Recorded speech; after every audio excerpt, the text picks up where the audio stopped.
Innal hamdalillah nahmaduhu wa nasta'inuhu wa nastaghfiruh wa na'udzu billahi min sururi anfusina wa min sayyiati a'malina. Man yahdihillahu fala mudhillalah wa man yudlil fala hadiyalah. Asyhadu an la ilaha illallah wahdahu la syarikalah wa asyhadu anna Muhammadan abduhu wa rasuluh, amma ba'du. Qala Allah Ta'ala fil Qur'anil Karim, a'udzu billahi minasy syaithanir rajim. Ya ayyuhalladzina amanu taqullaha haqqa tuqatih wa la tamutunna illa wa antum muslimun. Wa qala Nabi sallallahu alaihi wasallam, shallu kama ra'aitumuni usolli. Hadirin jamaah rahimakumullah, alhamdulillah dina dengan dia dina waktu ieu urang masih kena dipaparinan kesehatan, kesempatan tur kemampuan kanggo nohonan salah sawios kewajiban urang nyaeta thalabul ilmi. Mudah-mudahan niat anu kapatri dina hate urang sing satrasna intigo amardatillah oge lengkah urang di bumi masing-masing dugi ka ieu masjid dicatatkeun ku Allah Subhanahu wa taala janten amalan makbulan sakaligus ngajantenkeun kifarat kanggo dosa-dosa urang sadayana. Amin amin ya rabbal alamin. Ikhwatu iman jamaah hadirin rahimakumullah, kembali lagi kita akan mencoba membahas mengenai salah satu di antara masail fikih yang sebelum-sebelumnya kita juga sudah membahas mengenai beberapa masail fikih. Ternyata memang tidak ada habis-habisnya Pak, gitu. Terutama dalam masalah fikih furu'nya itu pasti banyak, gitu. Tapi tentu saja bagaimana caranya kita mensikapi ketika datangnya furu'nya, yaitu macam-macam pemahaman tentang kaidah terutama dalam masalah fikih, gitu. Nah ini tidak bisa dihindari Pak. Itu jangankan di zaman kita, di zaman Rasul pun itu sudah muncul, gitu. Furu, gitu kan? Apa namanya, cabang. Kalau usul itu tidak ada, tapi kalau furu itu sudah banyak. Nah maka di kita ketika dalam menyikapi furu cabang itu Pak macam-macam, terkadang kita kebablasan, gitu. Akhirnya naon kebablasan itu jadi we ngabentenkeun kaidah akidah, gitu kan? Karena apa? Karena adanya wadah-wadah yang di Indonesia itu yang terkenal, gitu kan?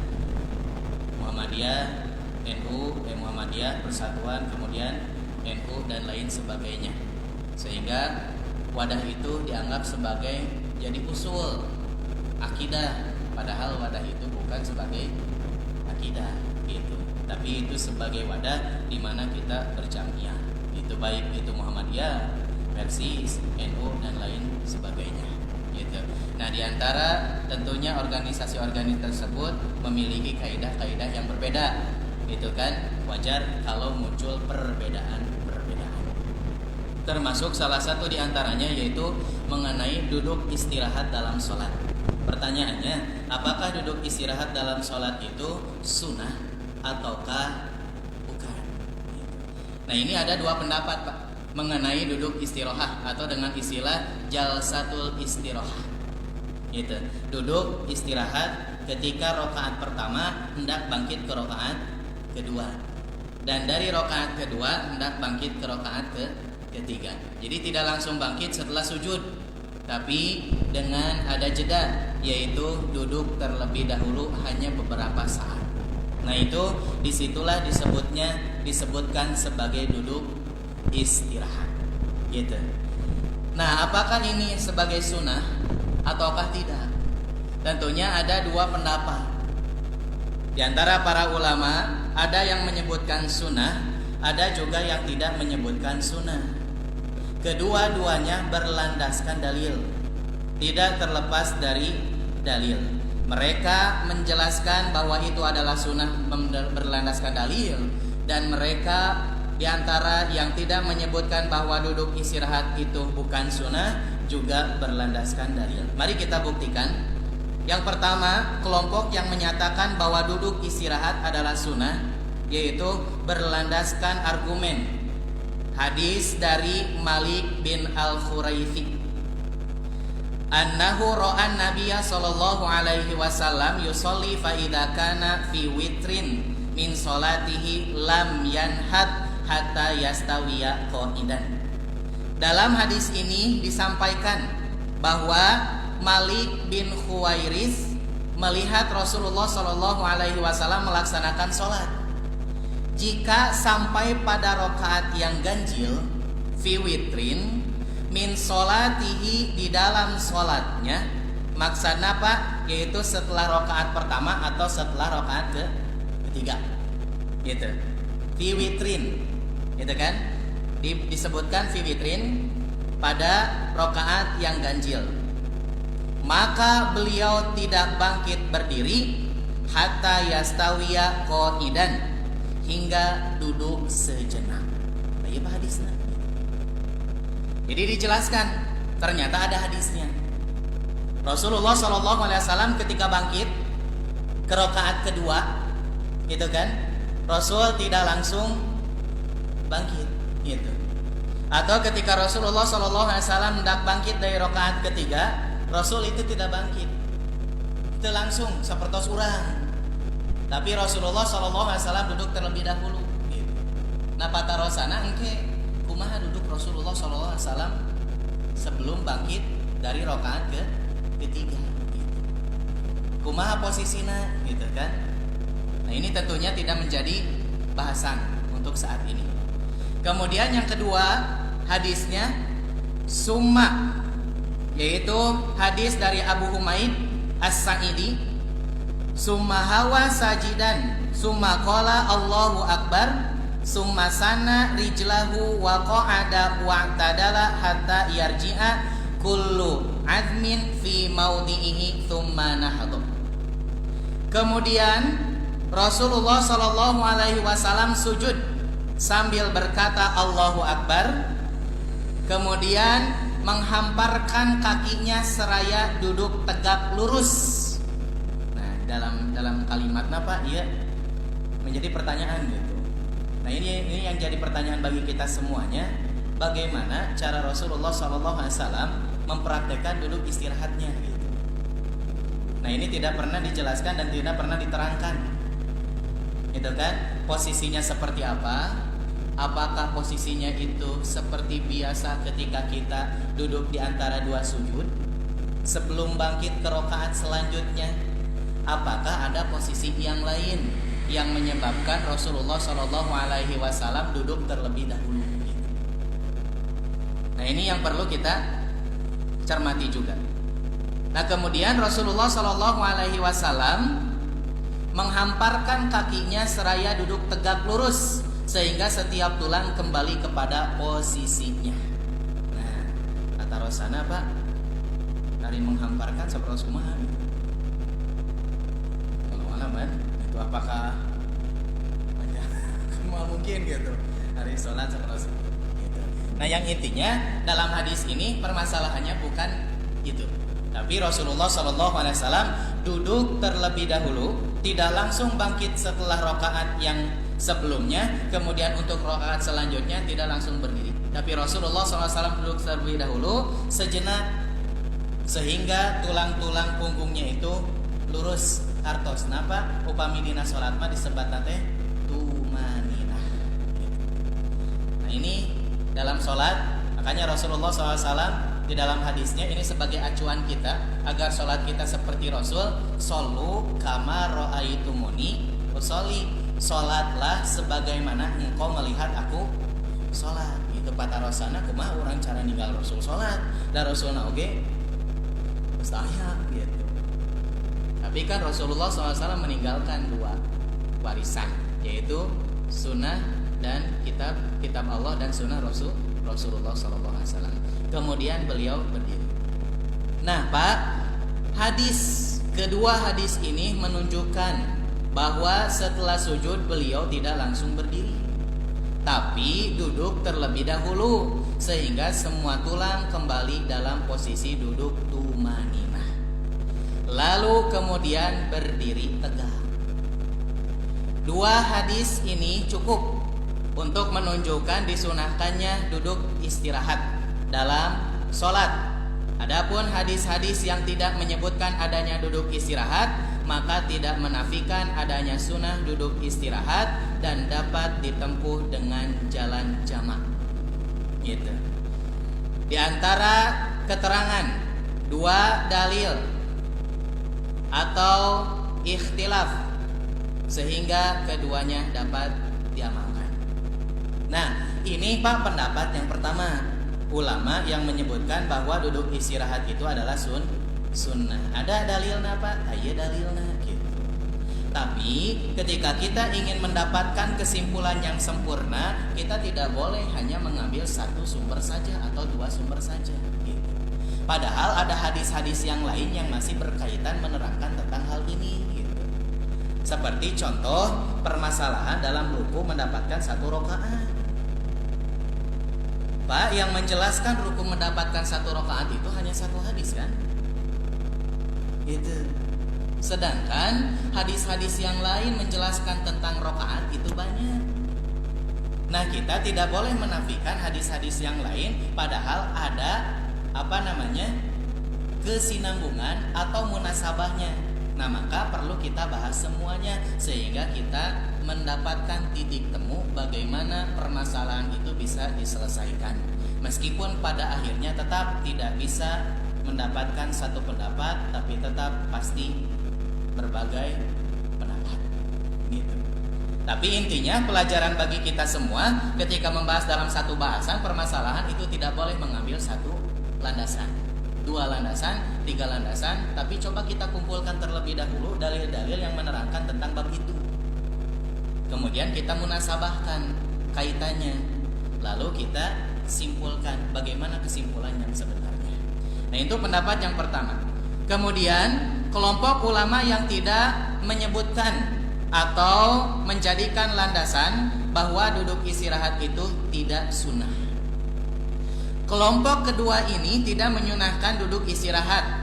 Alasannya yang pertama, hadis-hadis lain tidak menunjukkan adanya duduk istirahat. Satu Pak. Padahal bahasanya sama tentang Rasulullah SAW bangkit dari rakaat yang sebelumnya ke rakaat selanjutnya.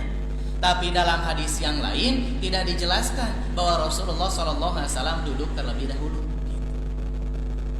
Kemudian atas asar para sahabat tidak melaksanakan duduk istirahat. Jadi ternyata dalilnya bukan hanya dalil nakli saja, tapi ada dalil akli, yaitu dari asar para sahabat. Selain dari dalil Rasulullah SAW, yang dimana para sahabat itu melihat ro'yu. Nah, ini Pak disebutkan dengan sunnah fi'liyah atau hadis fi'liyah, gitu. Dalam rakatan sholat itu tidak mungkin ada sunnah mendengarkan, tapi nanti ada, memang tidak banyak.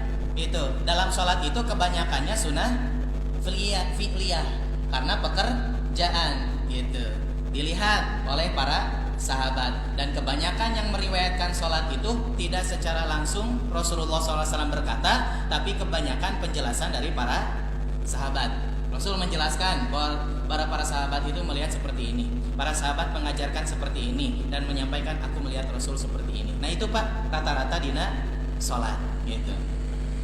Nah itu yang kedua, landasan ulama yang tidak menyunahkan duduk istirahat itu sebagai sunnah karena ada asar para sahabat yang menyatakan bahwa ketika Rasulullah SAW bangkit dari rakaat sebelumnya untuk rakaat kedua itu tidak dijelaskan bahwa Rasul duduk terlebih dahulu.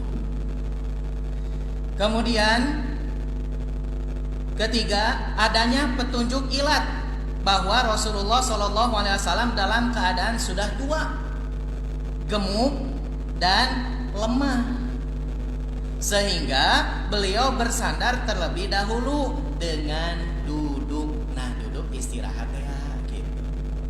Kumargi karepotan itu kan ilatna teh satu karena umur Rasulullah mulai tua, kemudian kondisinya sudah dalam keadaan gemuk gitu. Nah, contoh we da diurang ge nu sarepuh mah gitu kan, tapi henteu sadayana sepuh oge gitu. Ari sepuhna sepuh-sepuh anu kiat keneh mah kan teu duduk istirahat heula apanya langsung gitu. Tapi sakitan atau sepuh tong silih tunjuk kasindir. Nah, Jadi ilat landasan kelompok ulama yang kedua yang tidak menyunahkan duduk istirahat, alasan yang ketiga yaitu karena ada ilat, sebab akibat kenapa Rasulullah SAW duduk terlebih dahulu. Karena Rasulullah SAW mulai tua, kemudian Rasulullah SAW badannya mulai gemuk dan lemah, sehingga beliau bersandar terlebih dahulu dengan duduk sebelum berdiri tegak dari rakaat pertama menuju rakaat kedua. Adapun dalil yang menjadi landasan bagi kelompok yang kedua, satu, Pak. Pertama, hadis dari sahabat Wa'il bin Hujr. Disampaikan, faida nahado ala rukbataihi wa'tada ala fakhidaihi. Rasulullah Shallallahu Alaihi Wasallam apabila akan berdiri, nahado ala rukbataihi, Rasulullah Shallallahu Alaihi Wasallam berdiri atas kedua lututnya dan bersandar tangan pada kedua pahanya. Cingpa kumaha praktek itu sekali deh. Ini landasan pertama bagi para ulama yang menyatakan bahwa duduk istirahat itu tidak menjadi sunnah, karena dalil-dalil yang lain yang menyatakan tentang Rasulullah SAW berdiri dari rakaat pertama ke rakaat kedua tidak dijelaskan bahwa Rasulullah itu duduk terlebih dahulu. Salah satunya hadis ini, faida nahado, ketika Rasulullah SAW bangkit, nahado ala rukbataihi wa'tadala ala fakhidaihi. Rasulullah Shallallahu Alaihi Wasallam berdiri atas kedua lututnya dan bersandar, yaitu tanganna maksud nama pada kedua pahanya. Nah, berarti contohnya ketika bangkit Pak dari sujud, kumaha? Bertumpu kepada dua lutut, kemudian tangan posisi ada di atas lutut atau paha, gitu. Gitu. Nah, ketika bangkit bertumpu pada dua lutut, kemudian tangan ada di atas. Di dalam hadis ini tidak dijelaskan bahwa Rasul duduk terlebih dahulu. Satu. Kemudian yang kedua, dari sahabat Abu Hurairah, kana Nabi sallallahu alaihi wasallam yanhadu fi sholati ala suduri qadamaihi. Nabi sallallahu alaihi wasallam bangkit dari sujud dengan bertumpu pada ujung jari telapak kaki. Kumaha Pak? Telapak kakina posisinya masih posisi ketika sujud. Gitu. Posisinya masih ketika sujud. Nah, ya Pak, sujud. Nah, ketika bangkit, posisi kaki masih sama. Gitu. Di dalam hadis ini tidak dijelaskan bahwa Rasul duduk terlebih dahulu. Landasan yang kedua. Kemudian landasan yang ketiga, dari sahabat Abu Hurairah, falamma sajada qala Allahu Akbar. Ketika Rasulullah Shallallahu Alaihi Wasallam sujud, beliau mengucapkan Allahu Akbar.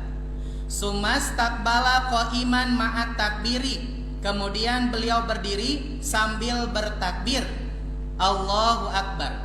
Falamma qoma minatsintaini, maka ketika bangkit dari dua rakaat, beliau mengucapkan qala Allahu Akbar. Cobi Pak, dina redaksi hadisna. Apakah ada penjelasan ketika Rasulullah SAW bangkit ke rakaat kedua Rasul duduk terlebih dahulu? Tidak. Falama koma mina sintaini. Ketika Rasulullah SAW bangkit untuk ke rakaat kedua, qala Rasul mengucapkan Allahu Akbar. Falama salama. Kemudian Rasulullah Shallallahu Alaihi Wasallam salam. Gitu. Ketika Rasulullah SAW telah salam. Qala walladzi nafsi biyadihi inni la asbahukum sholatan bi Rasulillah sallallahu alaihi wasallam. Nah, kata Abu Hurairah, Pak, demi jiwaku berada dalam genggaman Allah, sesungguhnya salatku adalah yang paling mirip dengan salat Rasulullah sallallahu alaihi wasallam. Gitu. Janten Abu Hurairah teh pamraktekeun gitu. Cara Abu Hurairah ieu praktekna teh. Gitu. Ketika Rasulullah sallallahu alaihi wasallam sujud, Rasul mengucapkan Allahu Akbar, kemudian bangkit dari sujud, Rasul Allahu Akbar. Ketika Rasul hendak bangkit dari rakaat yang selanjutnya, Rasulullah SAW juga mengucapkan Allahu Akbar. Apakah Abu Hurairah menjelaskan bahwa Rasul duduk terlebih dahulu? Dalam hadis ini juga tidak dijelaskan. Padahal permasalahannya sama, yaitu ketika bangkit dari rakaat sebelumnya ke rakaat yang selanjutnya. Nah, langsung tidak ada sholat, tidak ada duduk istirahat gitu. Nah, ini landasan kelompok ulama yang kedua, Pak. Jadi menyampaikan berbagai hadis landasan, padahal bahasanya sama kan, mengenai tentang bangkit rokaat yang sebelumnya ke rokaat yang selanjutnya gitu. Apakah Rasulullah SAW lupa ketika mengamalkannya? Tidak mungkin kan gitu. Nah, jadi beda gitu kan, anu asalna kieu jadi kieu gitu kan, tidak mungkin. Nah, makanya tadi berlandaskan kelompok yang kedua itu beberapa alasan kenapa duduk istirahat itu tidak dijadikan sebagai sunnah gitu. Nah, kedua-duanya juga apa sama gitu, memakai dalil. Nah, nanti kita lihat kesimpulannya seperti apa dan bagaimana itu kan, apakah bisa diamalkan ataukah tidak, mengenai tentang adanya dua dalil yang menjelaskan satu sama lain. Yang menyebutkan sunnah berlandaskan dalil, yang tidak menyebutkan sunnah juga berlandaskan dalil. Gitu. Kemudian Pak, landasan yang keempat dari sahabat Abu Malik Al-Asy'ari, summa kabaro farofa'a ra'sahu fasajada thumma kabaro fantahado qaiman. Rasulullah Shallallahu Alaihi Wasallam bersujud kemudian bertakbir sambil berdiri. Dalam hadis ini pun tidak dijelaskan bahwa Rasulullah Shallallahu Alaihi Wasallam itu duduk terlebih dahulu ketika hendak bangkit dari rakaat selanjutnya. Keempat hadis ini saling menguatkan satu sama lain bahwa Rasulullah SAW tidak duduk istirahat terlebih dahulu, tapi langsung berdiri dengan bertumpu pada kedua kaki dan lutut. Nah, Pak, jadi hadis-hadis ini jelas bahwa Rasulullah SAW tidak duduk terlebih dahulu ketika bangkit ke rakaat yang selanjutnya. Tidak hanya sampai di sana saja, Pak. Para ulama kelompok yang kedua yang menyatakan bahwa duduk istirahat itu bukan sunnah, mereka juga mengambil asar para sahabat, pendapat-pendapat para sahabat, informasi-informasi dari para sahabat. Yang pertama, keterangan An-Nu'man bin Abi Ayyas yang menegaskan para sahabat yang ditemuinya tidak duduk terlebih dahulu tapi langsung bangkit berdiri. Adroktu ghaira wahidin min ashabin Nabi sallallahu alaihi wasallam fakana idza rafa'a rasahu minas sajdati fi awwali raq'atin wa thalithati qama kama huwa wa lam yajlis. Aku mendapati bukan hanya seorang sahabat, kata An-Nu'man bin Abi Ayyas, sahabat Nabi SAW, mereka bila bangkit, ketika bangkit ke rakaat yang selanjutnya, kepalanya dari sujud pada rakaat pertama dan ketiga terbiasa untuk berdiri sebagaimana Rasulullah SAW dan tidak duduk terlebih dahulu. Nyata maksana jalsatul istirohah. Jadi An-Nu'man, Pak, menyampaikan para sahabat Rasul melaksanakan sholat itu sesuai dengan Rasulullah Shallallahu Alaihi Wasallam, gitu kan? Tapi mereka tidak duduk terlebih dahulu ketika bangkit ke rakaat yang selanjutnya. Kedua, para sahabat lain diantaranya riwayatnya tidak duduk terlebih dahulu, tapi langsung berdiri dengan bersandar dengan kedua kakinya, yaitu Umar bin Khattab, Ali bin Abi Thalib, Abdullah bin Umar, Abdullah bin Mas'ud, dan Abdullah bin Zubair, serta sahabat lainnya yang terdapat dalam Musnad Ibnu Abi Syaibah. Ketiga, hadis-hadis Rasulullah Shallallahu Alaihi Wasallam telah lanjut usia, gemuk sebagai ilat hukum adanya rukhsah duduk istirahat. Hadis-hadisnya yang pertama. Tadi Pak, yang pertama ulama yang berlandaskan bahwa duduk istirahat itu bukan sunnah menyampaikan berbagai dalil tentang Rasulullah bangkit ke rakaat selanjutnya, bahwa tidak Rasulullah SAW tidak melaksanakan duduk terlebih dahulu. Kemudian yang kedua, dengan alasan asar para sahabat tadi disampaikan. Ternyata para sahabat juga sama mengamalkan ketika bangkit untuk ke rakaat yang selanjutnya tidak duduk terlebih dahulu. Lalu alasan yang ketiga yaitu ada ilat. Mana ilatnya? Ternyata terdapat dalam satu hadis Siti Aisyah Ummul Mukminin, istri Rasulullah Shallallahu Alaihi Wasallam. Lama badana Rasulullah Shallallahu Alaihi Wasallam wa faqala kana aktsaru sholatihi jalisan. Ketika Rasulullah Shallallahu Alaihi Wasallam telah berusia lanjut dan gemuk, maka kebanyakan sholat yang beliau lakukan sambil duduk. Maksudnya naon? Yaitu dengan cara duduk istirahat ketika hendak bangkit ke rakaat yang selanjutnya. Nah ini ilat gitu Pak. Ternyata ada qarinah kenapa Rasulullah SAW duduk terlebih dahulu. Alasannya dengan dalil yang disampaikan oleh Siti Aisyah, wasaqala kana aktsaru sholatihi jalisan, karena kondisi Rasulullah SAW itu sudah dalam keadaan tua, gemuk gitu. Dan kebanyakan ketika Rasul dalam kondisi seperti itu, Rasulullah SAW tidak langsung bangkit. Kenapa? Karena repot sakola Pak, berat gitu. Kan kanggo orang anu sakitna ngarumawaskeun gaduh salira rada repot. Nah, ari teu repot mah teu naon gitu kan. Gitu. Kan ieu mah repot ya istirahat terlebih dahulu gitu, tidak apa-apa. Kai ilatna teh karena Rasul juga dulu seperti itu gitu. Nah, hadis ini menjadi ilat bahwa Rasulullah SAW ketika dalam keadaan lanjut usia dan gemuk, beliau banyak melaksanakan sholat sambil duduk. Termasuk di dalamnya duduk istirahat.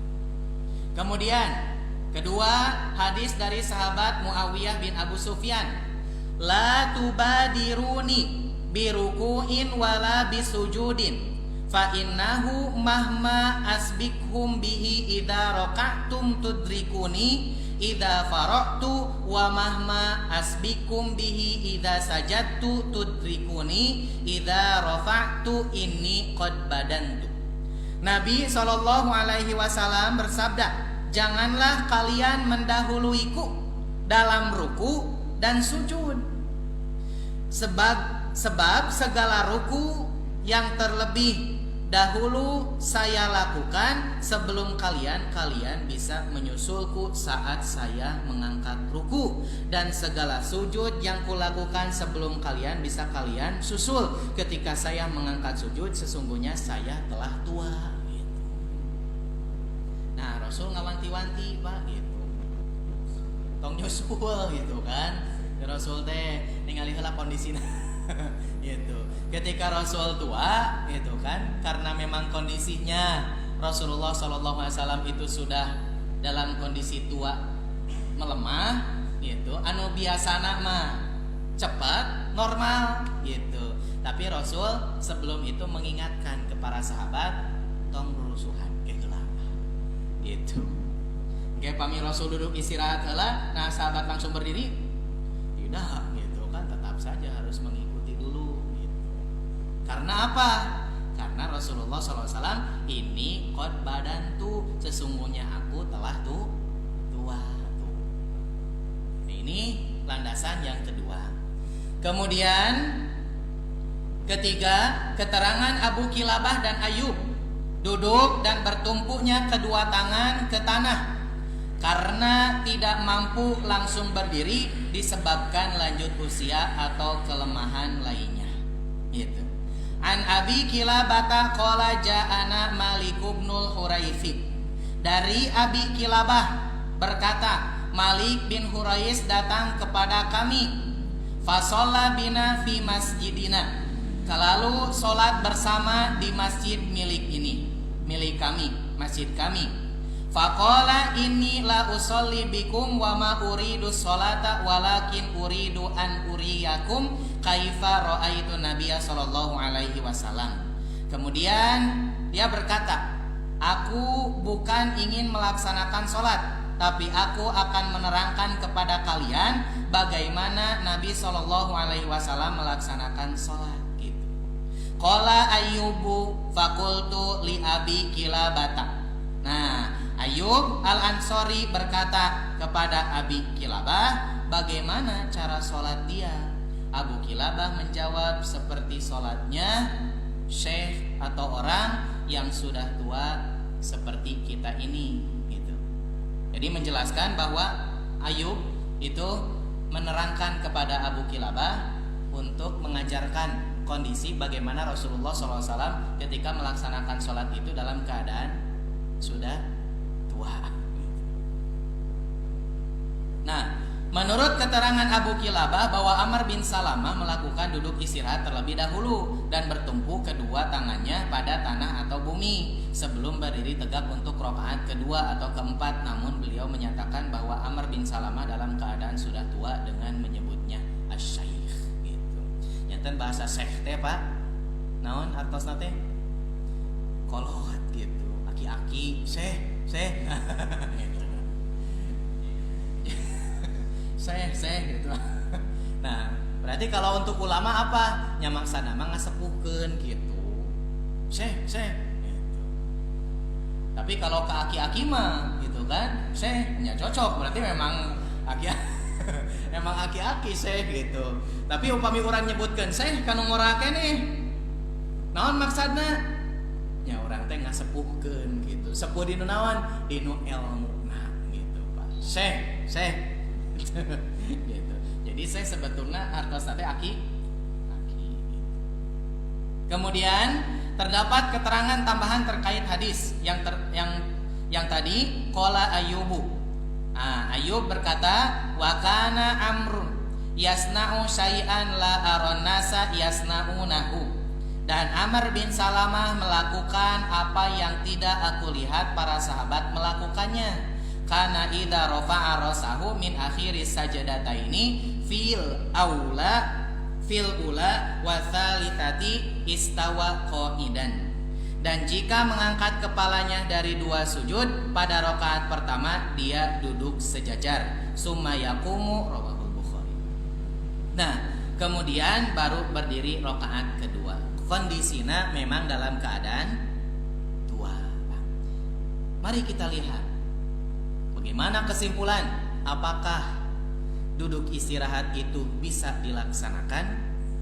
Boleh diamalkan ketika kita melihat dengan pendapat-pendapat kedua dari para ulama yang menyebutkan satu, ulama yang menyebutkan bahwa sunnah duduk istirahat sama berlandaskan hadis juga karena Rasulullah SAW duduk terlebih dahulu untuk rakaat yang selanjutnya. Ulama yang kedua juga menyampaikan bahwa duduk istirahat itu tidak sunnah. Mereka juga menyampaikan bahwa hadis-hadisnya mengenai tentang berdirinya Rasul melanjutkan ke rakaat yang kedua tidak duduk terlebih dahulu. Ingat Pak, ulama yang kedua beralasan, ada beberapa alasannya Paknya. Satu, hadis-hadis lain tidak menunjukkan adanya duduk istirahat. Kedua, asar para sahabat tidak melaksanakan duduk istirahat. Yang ketiga, ada ilat kenapa Rasulullah SAW melaksanakan duduk istirahat. Gitu.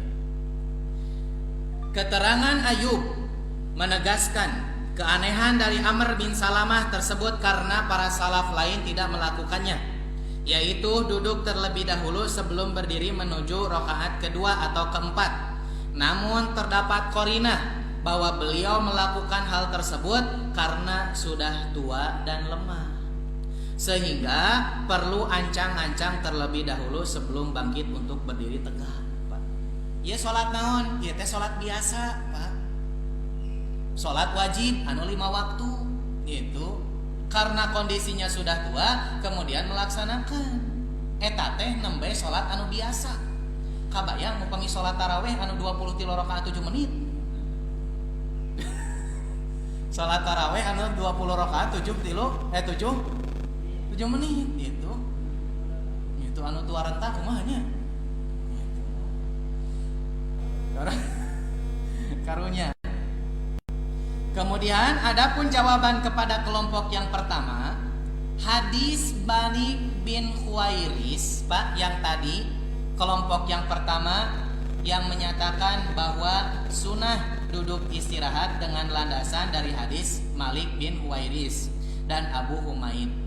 Maksudnya hadis tadi adalah Rasulullah SAW duduk sebelum berdiri untuk rakaat kedua atau rakaat keempat telah lanjut usia, sehingga beliau perlu menyandar terlebih dahulu dengan qarinah-qarinah hadis-hadis tersebut yang tadi dijelaskan. Hadis-hadis yang disampaikan menurut ulama yang kedua. Sehingga kedudukan duduk istirahat adalah sebagai rukhsah, keringanan, dengan sebab lanjut usia, kegemukan atau lemah. Sedangkan hukum asal adalah langsung bangkit dari sujud, tidak ada duduk terlebih dahulu. Tah eta Pak hukum asal nate gitu. Ketiba bangkit dari rakaat yang selanjutnya, hukum asal itu tidak ada duduk terlebih dahulu, tapi langsung bangkit. Karena ada ilat, nah Pak, sebagaimana Rasul juga mengamalkan, kita boleh mengamalkan gitu. Nah, kalau kita satu Pak ilatna teh tua, gemuk, lemah, orang teh kudu ancang-ancang heula gitu kan, dah berat ngangkat teh gitu, nah boleh gitu. Ya Pak. Ya, bagi yang tua itu silakan tidak apa-apa. Iya gitu. Da karunya atuh nyusul imam nu jag-jag deh gitu kan. Ari mamung ternyata aya anu repot.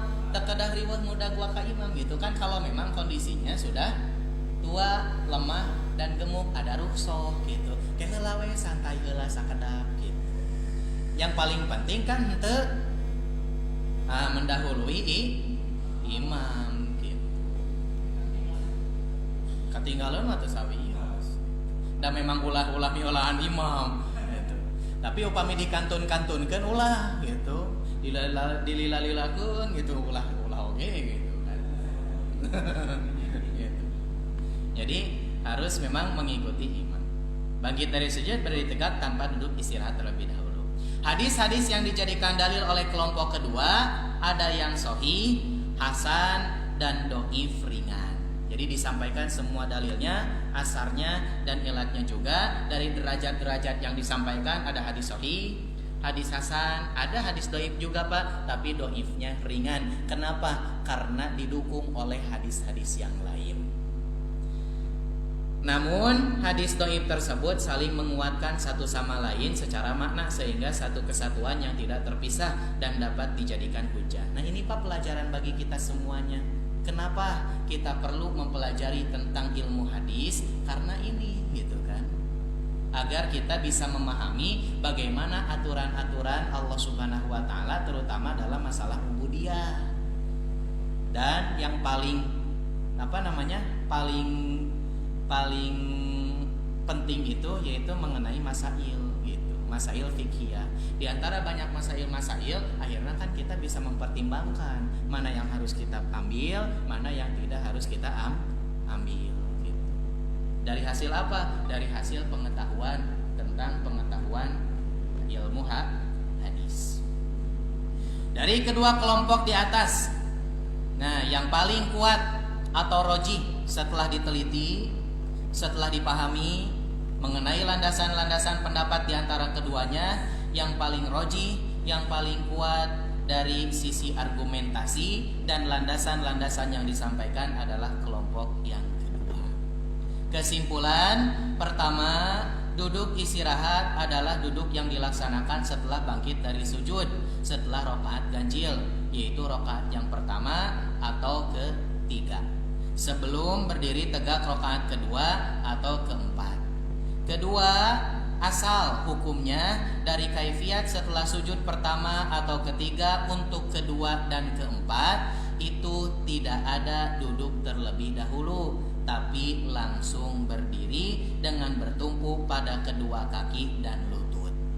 Ketiga, ilat atau alasan adanya rukhsah untuk istirahat adalah karena lanjut usia, lemah, sakit, kegemukan, dan lain sebagainya yang mengakibatkan kesulitan langsung berdiri dari posisi sujud untuk ke posisi berdiri selanjutnya, sehingga perlu duduk istirahat terlebih dahulu sebelum berdiri tegak. Nah, itu Pak kesimpulannya gitu.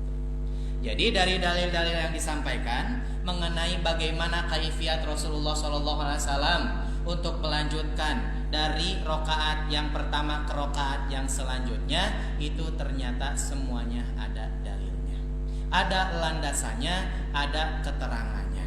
Inilah perlunya kita semua mengambil atau mengumpulkan semua landasan-landasan yang berkaitan dengan tema tersebut, sehingga ketika kita menyimpulkan tidak rancu itu kan, dan tidak pasti atau tidak maksimal karena hanya mengambil satu atau dua dalil saja, padahal dalil-dalilnya sangat banyak sekali.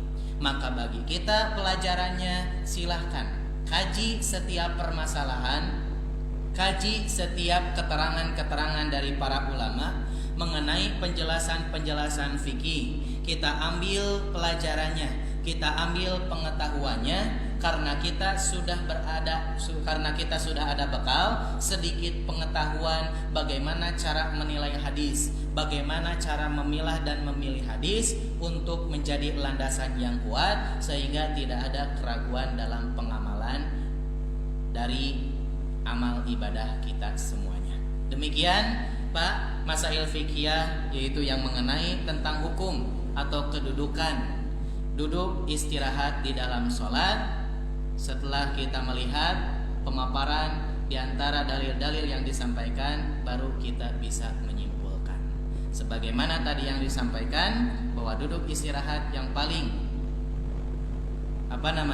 paling jelas Rasulullah SAW melaksanakan itu karena memang kondisinya sudah tua, lemah, dan memang badannya itu mulai gemuk gitu. Demikian Pak mengenai tentang hukum duduk istirahat. Mudah-mudahan apa yang disampaikan bisa menjadi bekal untuk kita semuanya dan bisa kita amalkan dan menjadi pengetahuan bagi kita semuanya untuk bekal amalan ibadah kita, dan mudah-mudahan amal ibadah kita kafah sesuai dengan apa yang dicontohkan oleh Rasul. Shollu kama ra'aitumuni usolli, salatlah sebagaimana engkau melihat aku salat. Itu harapan kita agar salat kita sama persis dengan Rasulullah SAW. Sebelum ditutup, barangkali ada yang mau ditanyakan atau didiskusikan secara bersama, atau mungkin ada tambahan dari pemaparan yang tadi, silahkan boleh sebelum sampai adzan isya. Ya Pak. Ya.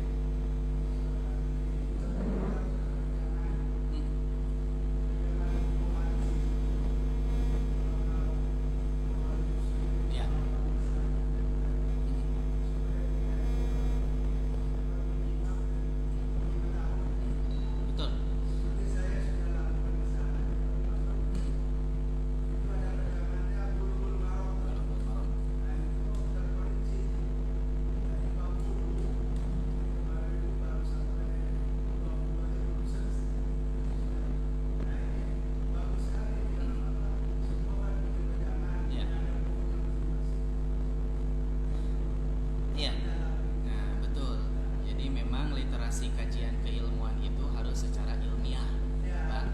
Gitu kan, artinya harus memang betul-betul jelas landasan gitu. Sebagaimana ini teh Pak tadina simpurik teh bare difotokopi, di print. Nah, mohon maaf karena printernya belum sehat-sehat juga, sudah sekian lama gitu kan, ada yang harus diganti. Tapi qadarullah Allah Subhanahu wa taala belum memberikan kesempatan untuk saya, kemudian rezekinya juga belum ada. Jadi akhirnya makalah ini belum di print gitu. Nah, insya Allah lain waktu ini sudah jelas Pak landasan-landasannya dari mana. Nah, maka untuk masail fiqhiyah kalau kita mau kajian kitab hancaan baru bersumber dari satu sumber kitab, salah satunya yaitu Bulughul Maram karya Ibnu Hajar Al-Asqalani. Nah, itu Pak kitab fikih dari mulai wudu, toharoh sampai seterusnya. Nah, itu Bulughul Maram. Nah, dalam masail fikih itu sulit untuk membahas kalau dalam satu sumber. Itu masail fikih itu tidak cukup dari satu sumber. Karena apa? Banyak kan dari pendapat para ulama, kita juga harus mengambil dari kitab-kitab yang memang dijadikan landasan oleh ulama tersebut. Contoh Pak, ulama yang pertama gitu kan berlandaskan hadis yang tadi. Dari mana hadisnya? Hadis riwayat Bukhari dalam kitab Sahih Bukhari nomor hadisnya 164. Kemudian yang kedua dalam kitab Tirmizi, Sunan At-Tirmizi jilid kedua halaman 107. Silahkan pami Bapak gaduh kitabna buka deui. Gitu. Nah, itu pendapat yang kedua. Apakah kelompok yang kedua itu berlandaskan hanya dalam satu kitab untuk mengambil kesimpulan dari satu masalah fikih? Tidak. Gitu. Kenapa? Karena dari perpecahan dalil-dalil yang menjelaskan tentang satu tema itu tidak hanya bersumber dari satu kitab saja, tapi dari berbagai kitab, termasuk landasan atau referensi hadis itu bukan satu kitab. Sahih Bukhari itu diantara referensi kitab-kitab hadis yang lain. Nah, salah satunya Sahih Bukhari. Sahih Bukhari itu adalah hadis yang paling sahih setelah Al-Qur'an. Kitab-kitabna anu mana wae? Banyak kitab hadis, bukan hanya Sahih Bukhari. Kitab anu 7 teh anu dina Bulughul Maram dijelaskan ku Imam Ibnu Hajar Al-Asqalani. Nah, Ibnu Hajar Al-Asqalani mengumpulkan hadis-hadis itu bukan hanya dalam satu sumber kitab saja, tapi berbagai dari kitab imam. Gitu. Emut keneh Pak, ci naon hungkul. Halo. Bukhari, Muslim, Sunan Ibnu Majah, Abu Daud, An-Nasa'i, At-Tirmizi, Ahmad. Gitu. Nah, ini teh baru kitab 7 yang terkenal. Gitu. Sebelum yang lainnya, kantos ninggal kitab apa? Gitu. Nah, mudah-mudahan untuk kita kajian kita di sini itu kan seiring berjalannya waktu dan perkembangan kita adakan perpustakaan gitu. Sehingga lengkapi literasi keilmuan kita gitu kan, dan cara-cara membaca kita itu dengan dipenuhi referensi sehingga kajian kita itu benar-benar ilmiah gitu. Nah, makanya kita baru merasakan pentingnya gitu kan kajian, bahwa seperti inilah perlunya gitu kan, kita mengkaji satu tema bahasan. Ketika ada permasalahan kita bingung kumaha menyelesaikannya gitu kan. Nah, mudah-mudahan dari ada bahasan ini ketika kita mendapatkan masalah kita bisa menemukan penyelesaiannya seperti apa gitu. Memang betul Pak seperti itu. Nah, di sini kita juga belajar Bulughul Maramnya masih berjalan. Masih Ustaz Oka. Ustaz Oka? Oh, Ustaz Deta ya namanya. Ustaz Deta Pak, itu Bulughul Maram ada. Riyadhus Shalihin Ustaz Oka. Gitu. Riyadhus Shalihin. Gitu, ada gitu. Nah, kalau cuman untuk kajian khusus Sahih Bukhari di kita belum ada. Gitu, masih tematik. Gitu. Jadi yang baru fokus itu dalam satu kitab itu Bulughul Maram dan Riyadhus Shalihin. Gitu. Nah, mudah-mudahan nanti untuk selanjutnya ada bahasan-bahasan yang lainnya. Nah, itu ngahanca gitu. Seperti itu. Nah, kita Bulughul Maram terus dugi ke mana, Pak? Sujud. Wah, udah bab sujud, Pak, salat berarti. Bab salat gitu. Bab salat. Memang bukan hanya teori saja sebetulnya, tapi dengan praktek. Itu yang paling penting. Ya, begitu Pak. Ada yang lain? Cukup? Cukup mungkin banyak. Itu atur nuhun kana perhatosana, mudah-mudahan aya bakal manfaat kanggo urang sadayana. Apunten anu kasuhun bila aya kalepatan atanapi cariosan anu henteu sapagodo sareng manah, tanapi dina ngaduikeun materi kirang adab sareng akhlakna, kirang ngandung arti simkuring leresna di Allah Subhanahu wa taala. Aqulu qouli hadza wa astaghfirullah li wa lakum. Assalamualaikum warahmatullahi wabarakatuh.